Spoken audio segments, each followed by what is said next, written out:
আসসালামু আলাইকুম। বহুল প্রতীক্ষার পর 2026 সালে এসে ফায়ার সার্ভিস ও সিভিল ডিফেন্স অধিদপ্তরে একটি বিশাল নিয়োগ বিজ্ঞপ্তি প্রকাশিত হয়েছে, যেখানে দেখতে পাচ্ছেন ফায়ার ফাইটার যে পদটা সেই পদে কিন্তু 165 জন লোক নিয়োগ করা হবে।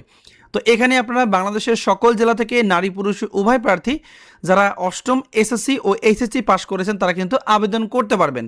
সো আবেদন শুরু কবে শেষ কবে, কীভাবে আবেদনটি করতে হবে, আবেদন করতে আপনার কত টাকা খরচ হবে এবং বিশেষ করে আবেদন করার পর আপনাকে মাঠের জন্য কীরকম প্রস্তুতি নিতে হবে সব কিছু আমি ভিডিওতে আলোচনা করব। আশা করি ধৈর্য সহকারে সম্পূর্ণ ভিডিওটা দেখবেন।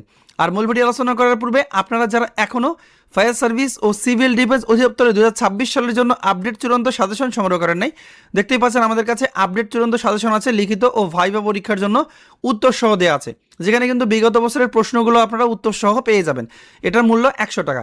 স্ক্রিনে দেওয়া হোয়াটসঅ্যাপ নম্বরে যোগাযোগ করে 100 টাকা পেমেন্ট করে এই সাজেশনটি আজই সংগ্রহ করে ভালো করে প্রিপারেশন নেবেন। চলে আসলাম মূল যে নিয়োগ বিজ্ঞপ্তি সেটিতে। দেখতেই পাচ্ছেন এটি মূলত 6/4/2026 তারিখে প্রকাশিত হয়েছে। এখানে সর্বমোট 197টি পদ আছে। এখানে আমরা আজকে প্রথম যে পদটা নিয়ে আলোচনা করব, দেখতেই পাচ্ছেন সহকারী হোজ রিপেয়ারার নেওয়া হবে একজন, অষ্টম শ্রেণী পাস এবং 2 বছরের অভিজ্ঞতার প্রয়োজন হবে।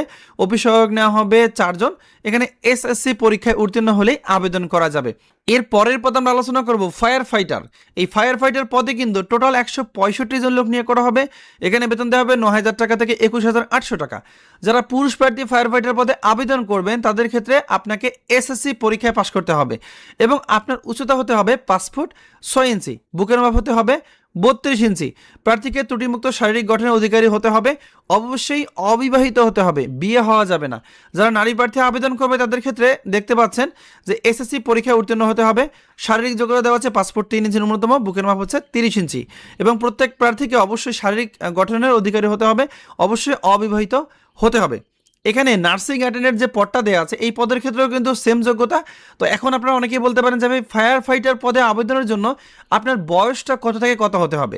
এখানে যে আমরা দেখতে পাচ্ছেন যে 1 নং হতে 9 নং পদের ক্ষেত্রে 18 থেকে 32 বছর, আর এখানে 6 এবং 7 নং পদের ক্ষেত্রে 18 থেকে 20 বছরের মধ্যে বয়সটা হতে হবে।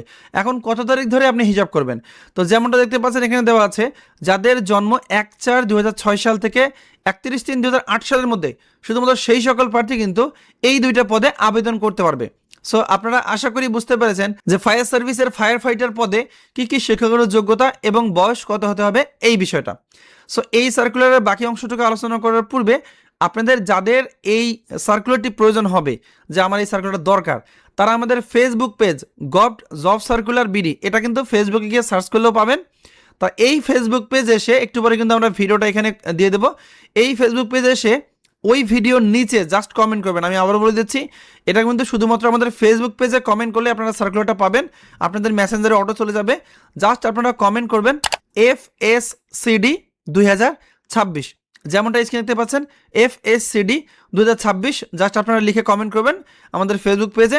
আপনাদের কাছে সাথে সাথে আপনাদের মেসেঞ্জারে এই সার্কুলারটি চলে যাবে। আর আপনারা এখনও যারা আমাদের ইউটিউব চ্যানেলটি সাবস্ক্রাইব করেন নাই, অবশ্যই আমাদের ইউটিউব চ্যানেলটি সাবস্ক্রাইব করে দেবেন। তো আমরা মূল টপিকে আসি। সো এর পরের পদ হচ্ছে দেখতে পাচ্ছেন যে অফিস সহকারী কাম কম্পিউটার মুদ্রাক্ষরিক।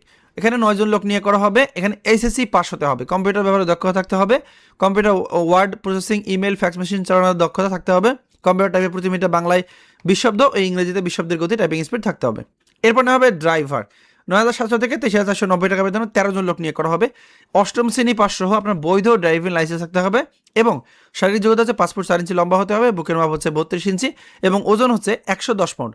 অবশ্যই প্রার্থীকে ত্রুটিমুক্ত শারীরিক গঠনের অধিকারী হতে হবে এবং অবশ্যই অবিবাহিত হতে হবে। এরপর নেওয়া হবে ইঞ্জিন ড্রাইভার মেরিন একজন।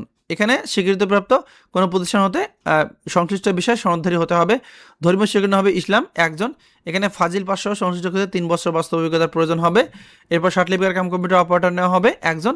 এখানে যে কোনো স্বীকৃত বিশ্ববিদ্যালয়ে 2 শ্রেণী স্নাতক বা সমান ডিগ্রি অর্জন করতে হবে। কম্পিউটার মুদ্রাক্ষরে বাংলায় 25 ও ইংরেজিতে 30 শব্দের গতি থাকতে হবে। এগুলো ছিল মোটামুটি পদের বিবরণ। এখানে সর্বমোট পদ সংখ্যা হচ্ছে 197টি।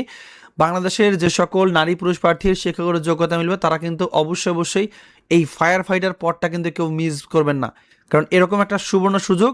এখানে কিন্তু ডিউটি কম, কিন্তু আপনাকে সুযোগ সুবিধা অনেক বেশি পাবেন। আশা করি যাদের শিক্ষাগত যোগ্যতা মিলবে তারা অবশ্যই এই পদটাতে আবেদন করবেন। এখন আসে আবেদন পদ্ধতি এবং কীভাবে আবেদনটি করতে হবে। এই ওয়েবসাইট দেওয়া আছে fscd.teliya.com.bd, এই ওয়েবসাইটের মাধ্যমে আবেদন করতে হবে। আবেদন গ্রহণ শুরু হবে দেখতে পাচ্ছেন 10/4/2026 এবং শেষ হবে 9/5/2026। সো এই সময়ের মধ্যে আপনাদেরকে আবেদন করতে হবে। আর আবেদন করার পর কিন্তু অবশ্যই আপনাকে টাকা জমা দিতে হবে। পরীক্ষার ফিও কিন্তু অবশ্যই টাকা জমা দিতে হবে। এখানে টাকার ফিগারটা আমি বলে দিচ্ছি। এখানে দেওয়া আছে লিপিকার কাম কম্পিউটার অপারেটর, ধর্ম শিক্ষক, driver, engine driver, marine, office সহকারী কাম কম্পিউটার মুদ্রাক্ষরিক ক্ষেত্রে 100 টাকা এবং 112 টাকা 400 কাটবে। ফায়ার ফাইটার, নার্সিং অ্যাটেন্ডেন্ট ও অফিস সহায়ক পদে প্রার্থীরা 50 টাকা, টেলিটক সার্ভিস 156 টাকা। আবেদন সাবমিট করে ঠিক 72 ঘন্টার মধ্যে শুধুমাত্র এখানে দেখানো নিয়ম অনুযায়ী টেলিটক সিম ব্যবহার করে জমা দিতে হবে। আর আপনাদের যদি কারো ভিডিও প্রয়োজন পড়ে যে কিভাবে অনলাইনে আবেদন করতে হবে, তাহলে অবশ্যই আমাকে কমেন্টে জানাবেন। আমি পরবর্তীতে সেই বিষয়টা নিয়ে আলাদা করে একটা ভিডিও দেওয়ার চেষ্টা করব। তো বন্ধুরা, এই ছিল ফায়ার সার্ভিস ও সিভিল ডিফেন্স অধিদপ্তরে যে নতুন নিয়োগ বিজ্ঞপ্তি প্রকাশিত হয়েছে সেটি সম্বন্ধে আলোচনা করেছি। এরপরে যদি কারো কোনো প্রশ্ন থাকে তাহলে অবশ্যই আমাকে কমেন্ট করে বলবেন। আমি চেষ্টা করব পরবর্তীতে সেই বিষয়টা নিয়ে আলাদা করে একটা ভিডিও দেওয়ার। ধন্যবাদ সবাইকে। আজকের ভিডিও এ পর্যন্তই। ভালো থাকবেন সবাই। আসসালামু আলাইকুম।